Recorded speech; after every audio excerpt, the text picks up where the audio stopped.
The Texas Senate passed it. Redistricting, done.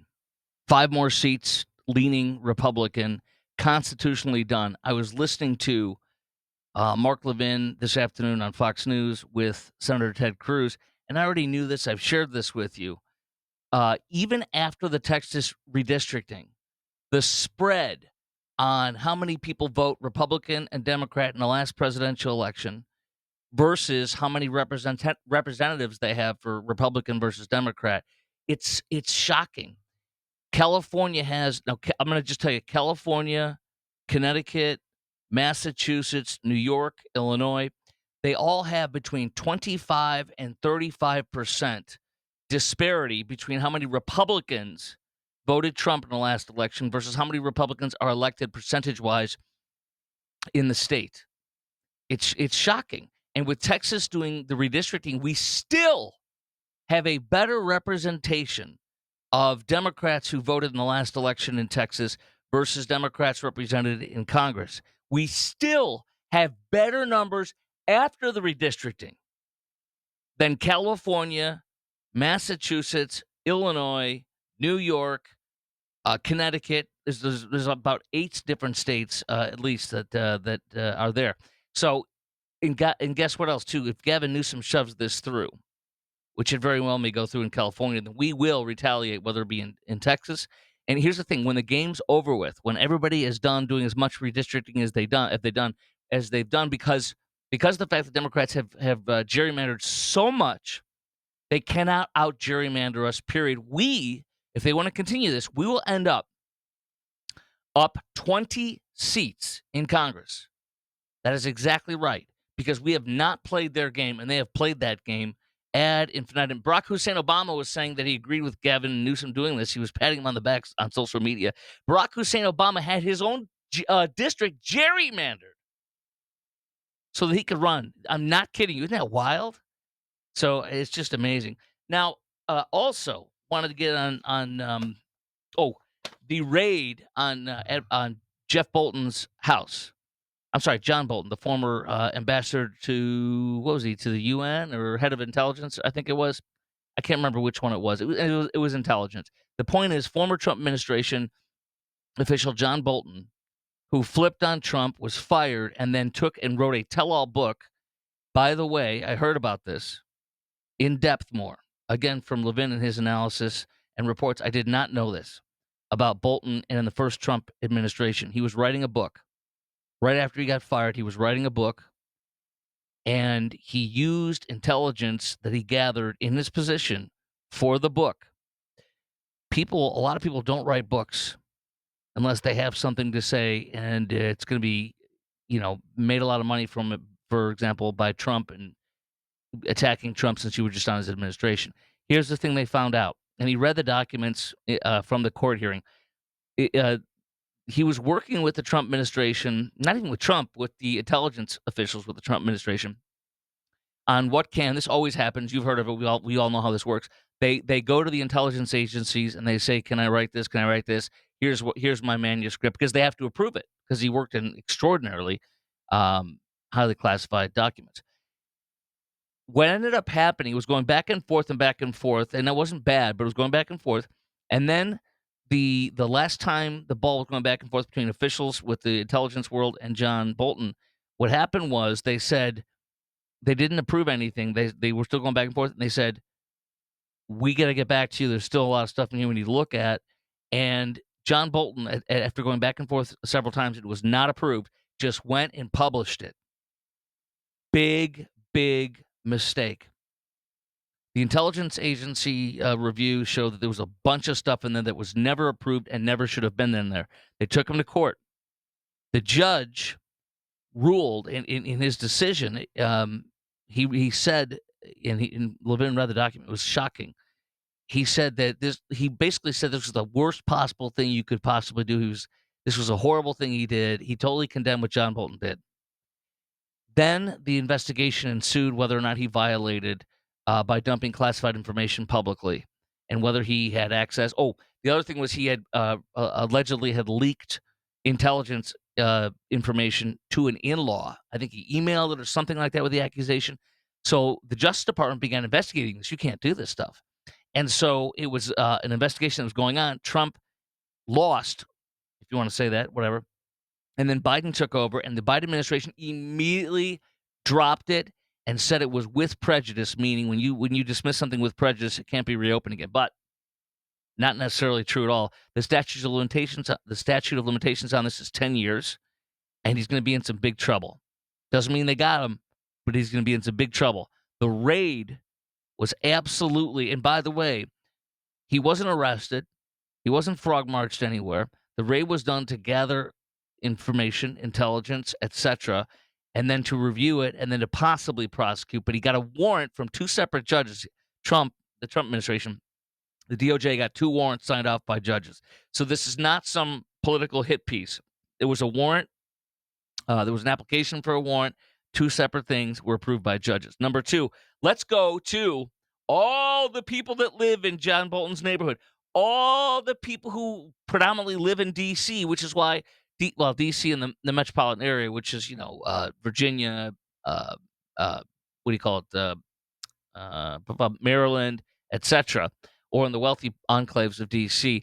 But here's the neighbors of John Bolton. This is so remarkable. One man standing out with a "Trump is a national disgrace" T-shirt. These are his neighbors. Are you surprised? Here we go. Is all of this retribution and vengeance and using the DOJ and the FBI and the power of government to go after anybody who disagrees with him. Let me rewind this. I want you to imagine this. This is what a neighbor of Trump's in Mar-a-Lago, a neighbor of Trump's could have said after he was raided. Everything you're going to hear. This is one neighbor. Then you got another lady who's crazy. Both these people are John Bolton's neighbors, and they're both acting like they're talking about when Trump was raided and the 91 federal charges they filed against him. Literally, it's as if they're saying what we were saying. Gee, does this sound familiar? Is all of this retribution and vengeance and using the DOJ and the FBI and the power of government to go after anybody who disagrees with him is frightening. And it's only going to get worse if we don't do something to make it stop.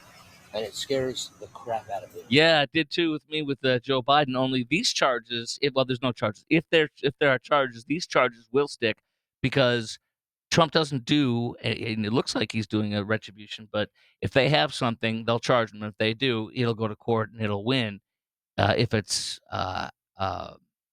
accurate. And if there's something there, if there's a there. But he hasn't charged.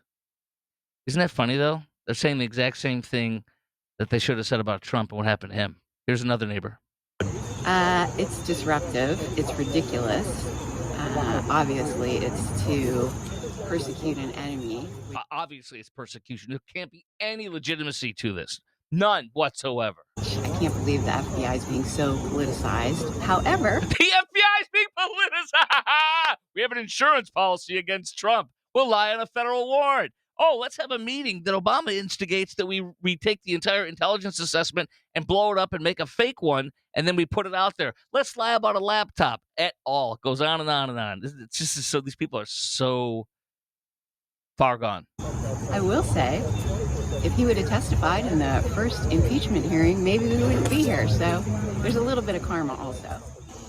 Yeah. So if we could have impeached him, that would have done something. There we go. John should have. She's saying that he should have testified at the impeachment hearing. He wouldn't. Very interesting, huh?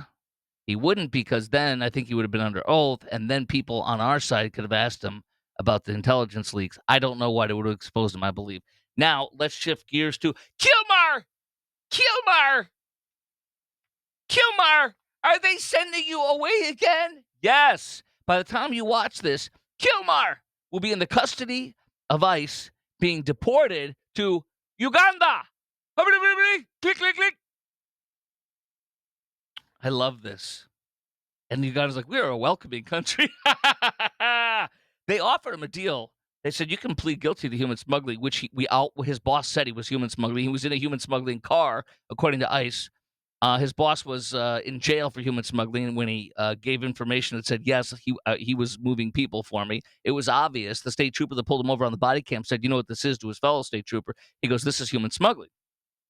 There was a 4th row of seats bolted into the back of the car so they could have 4 rows of seats so they could smuggle like 12 illegals or whatever it was, 10 illegals in one car.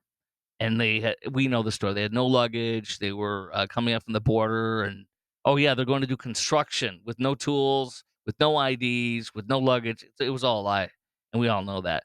So he wouldn't admit that to plead guilty to human smuggling, so they're deporting him to Uganda. Let's go to Cracker Barrel, Woke Barrel. They're in big trouble. Robbie Starbuck. I believe we still follow each other on Twitter.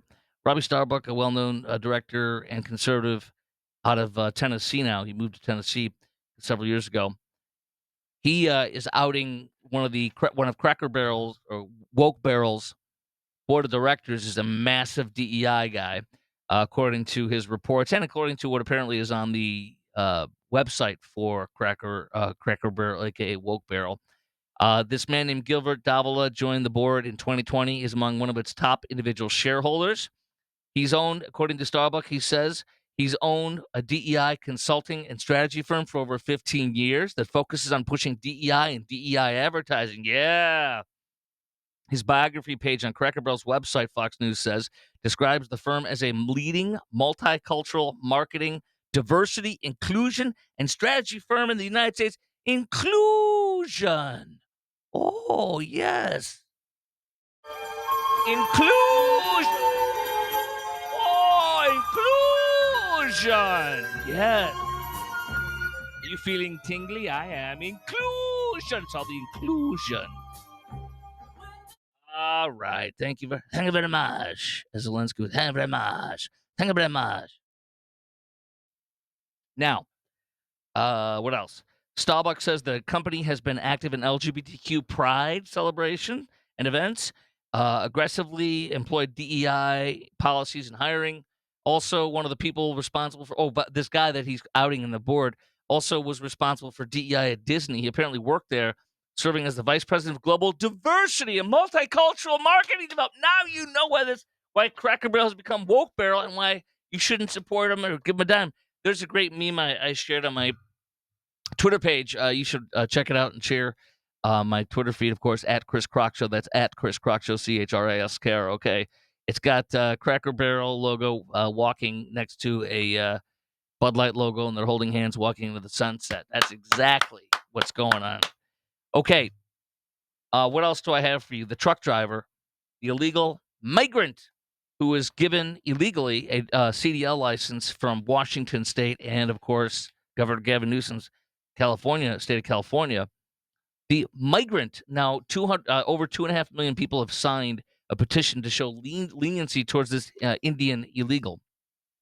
His brother was also in the car. They fled immediately, apparently, after the crash. His brother and he fled to California. On August 16th, he was arrested, but the crash was on the 12th, so he was AWOL for 4 days. And they cuffed him and stuff. And Gavin Newsom lied and said his state arrested them and that Trump was too incompetent to find them. His people did not arrest him. It was U.S. Marshals, federales, if you will, that arrested this illegal. And then they took him into custody as well as his brother to deport. So here's some of the people on a. Obviously, we're not going to go lenient on this guy. We're going to throw the book at him, and we're going to get him the hell out of this country. He's responsible, according to the authorities, and I believe so, responsible for killing 3 innocent civilians. And by the way, the petition is literally excusing away what he did. This was a tragic accident, not a deliberate act. Let me tell you something, brother. When you commit a reckless act, an illegal, highly illegal, and reckless act, just because he can't read the signs doesn't mean he's not guilty of breaking the law. He is. He chose to do what he did. He chose to drive. California's responsible. Washington State's responsible. And this man's responsible. And Joe Biden's responsible. But guess what? He came in under Trump, the illegal, but Trump denied him a work authorization. Joe Biden stamped him and gave him work. Go kill, Joe Biden would say. But if he was talking to you here, Joe Biden would be like, go kill. He and Kamala are responsible for so many deaths, so many rapes, so many murders. Here's illegals, or no, I don't know if these guys are illegals. These are Indian folks showing their support on social media about how they love this guy and give him a break. And listen to this. Hey everyone, I would like to support this petition because I don't think this is a fair sentencing. There was no motive behind this U-turn. There's no sentencing, bro, man. The sentencing happens after the Illegal conviction. U-turn Okay. and killing those three people. Did somebody took the black box of the data of the other vehicle that whether the other person tried to stop the vehicle or not? It's hard to understand with his heavy accent, but he's saying, what about a black box? Did they pull the black box on the other people? He literally is trying to blame the 3 dead people who did nothing wrong. Okay, here's how this was. You got 2 lanes over here on the highway going this way. You got 2 lanes going this way. This illegal Indian's in this lane. The minivan's in this lane. They're going. The illegal is way up here, and he literally takes a turn blocking this lane, like in real time, takes a turn and bam, as he's literally trying to illegally do a U-turn. You can't do it on that part. You can't do nobody can do a U-turn on a highway unless you're an authorized vehicle. You know those signs. He drives over a lane going his way, a parallel lane, and then tries to go over this and come around on a highway with a semi. He literally jackknifed the truck. Nobody's expecting. You're looking forward. You don't see a car, whatever. So jackknife, I guess, and so fast, so quick that the minivan just, and they went right underneath. Who knows if they were decapitated? God save them. Here's the rest of these idiots saying this guy should get some kind of an amnesty or something deal. Where was his? He was in care and control of his vehicle. I'm in insurance industry, and I know if you are in care and control. I'm supporting this person because it was an accident, not a crime of intent. And one It was a crime because he intended to drive illegally. He intended to drive, therefore he's responsible, and he drove recklessly, which is a crime. mistake should not raise an entire future of 45 years in prison is not a justice, it's cruelty. Hi, my name is Rakira Singh. I am in support of Hajender Singh. He make a mistake, but he didn't intend to murder. It was an Intent is not needed for this crime. accident. It's vehicular homicide and vehicular or manslaughter. Manslaughter does not require is specifically not you intending to do it. It doesn't require intent. Neither does vehicular homicide, apparently, because obviously nobody thinks this guy meant to kill people. You don't have to mean to do anything to go to jail for a crime of death. 45 years not a justice. Make a fair decision. So, please attend the. All right, you're boring me. Okay, let me do some more stuff here. Emmanuel Macron was the first fool to come out and say Hamas killed Jews and raped them and broke the ceasefire and kidnapped people. I want to reward them with a state. Are you kidding me? You invaded a Jewish state, the only Jewish state, and you slaughtered them, kidnapped them, unprompted, and you want to reward them with a state? Yes, I want to reward them. I want more terrorism. I want more people to kidnap and kill and murder and terrorize, butcher, and rape and such Jews. That's what the message is. There's a great bold letter that has pissed off Emmanuel Macron today. It's in the Wall Street Journal. It was published today, Sunday night. It is going into Monday morning. Charles Kushner, the ambassador to France, the U.S. ambassador to France, wrote this awesome letter. Listen to this. I'm just going to share highlights. On the 81st anniversary of the Allied liberation of Paris, which ended the deportation of Jews from France, from French soil, I write out of deep concern over the dramatic rise of anti-Semitism in France and the lack of sufficient action by your government to confront it. By the way, in reaction to this, President Macron immediately summoned Charles Kushner to his office. Well, it better be to say I'm sorry and how can I make this right. If it's to chide him, we'll hear about it and we'll go after this guy with all of our might. Let me read this, though. This is very good. On October 7th, he says, since then, in France, not one day passes without Jews assaulted in the street, synagogues or schools defaced, or Jewish-owned businesses vandalized. Your own Interior Ministry has reported anti-Semitic incidents even at preschools. Remember, you have a tremendous amount of Islamic illegals there and Islamic invitees to come into that country, invade it. They wanted this, and radical Islam is all over Paris and beyond. And Paris Britain and Germany will become Islamic states because of the millions of illegals and legal allowed Muslims coming in from Muslim nations that hate freedom and hate our values, the West. Let me read on. Public statements haranguing Israel and gestures towards recognition of a Palestinian state embolden extremists, fuel violence, and endanger Jewish life in France, he writes. President Trump and I have Jewish children and share Jewish grandchildren. He talks about how we fought, Trump's fought, anti-Semitism at campuses. He's safeguarding synagogues and Jewish schools with all of our DHS and all of our FBI and all of our resources. He's ordered strict vetting to bar entry for foreigners espousing anti-Semitic hatred and revoked visas from people that participate in hostile stuff, hateful things towards Jews and terrorism. Today, he says many French Jews fear history will repeat itself in Europe. Parents encourage their children to emigrate. Surveys show most French citizens believe another Holocaust could happen in Europe. Nearly half of French youth report never having heard of the Holocaust at all. Half of French youth don't even know what the Holocaust is. But most of them probably hate Israel. I put that part in. What are children being taught in French schools if such ignorance persists? He asks. I love this because Macron is very politically vulnerable right now, and France is so arrogant. Let them eat their crap that they made. He says, Mr. President, I urge you to act decisively. Abandon steps that give legitimacy to Hamas and its allies. That's kind of the gist of what I highlighted that I want to share with you. There's a pissing match.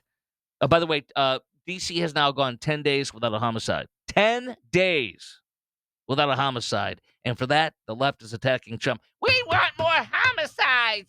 We want more black people being killed in the streets. That's what they're saying, whether directly or indirectly. I love that the Pentagon, well, Trump says that he's looking at sending troops to Chicago, to Baltimore with Governor Wes Moore. He's freaking out, and I'll tell you about that in a minute. And also perhaps to New York, I believe. But in fact, this came out from Newsmax today. Pentagon has planned Chicago Guard deployment for weeks. Good. You know what they're going to do? They're going to round up illegals like they've been doing in D.C. They've learned a lot from what they did in D.C. and they're loving it. They're going to surge thousands of troops. They're going to let them be armed. They are now armed in the streets of D.C., which I love, our troops. Second of all, they're going to surge ICE, FBI, DEA. They're going to do all sorts of different things that they can legally. And they're going to get a lot of illegals out of Chicago, much to the chagrin of these people. And you're going to find a lot of bad, sick, wicked child rapists, murderers, etc., that they're going to be catching, and people are going to be screaming and throwing stuff at ICE. The proposed Chicago mission comes as the administration steps up, Newsmax says, pressure on sanctuary jurisdiction and directs ICE to increase its arrests. Good.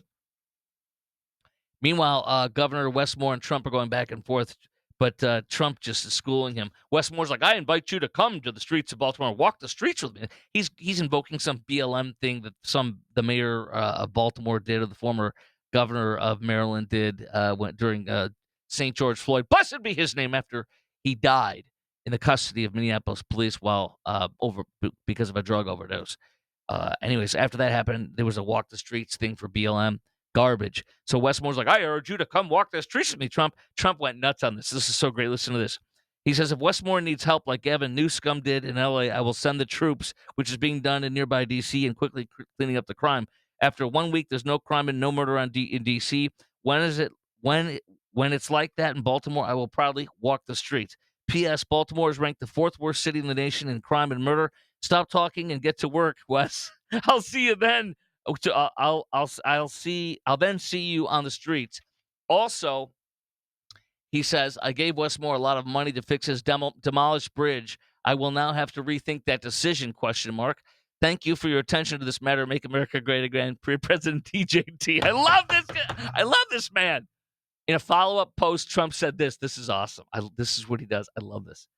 Did Wes Moore, the governor of Maryland, lie about getting a Bronze Star? ? He's got like hundreds of millions of followers or whatever, and he's saying this crap. Wes Moore, I don't know what his guy's probably got 20,000, 80, maybe 100,000. I don't know, but the point being is he doesn't even have probably a tenth of the followers Trump has, or maybe 100th of what Trump has. It's just beautiful, is what it is. I think it's great. Hey, I want to tell you one more thing. In addition to my TV and radio fill-ins, I work with a local charitable organization that helps women who have been sex trafficked.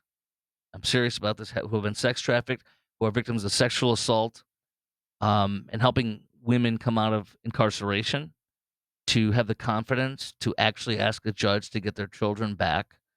And they tell these stories of how awesome it is that they now have the confidence to stand before a judge and say, I deserve a second chance.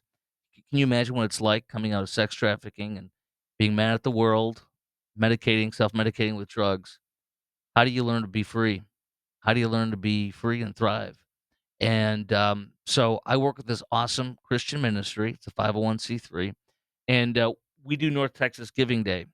So I'm going to ask you in the coming weeks if you'll donate to help fight sex trafficking. Well, actually, to help women who have been sex trafficked to get back on the streets. If you want to check out the group, it's thrivecounselingservices.org, thrivecounselingservices.org.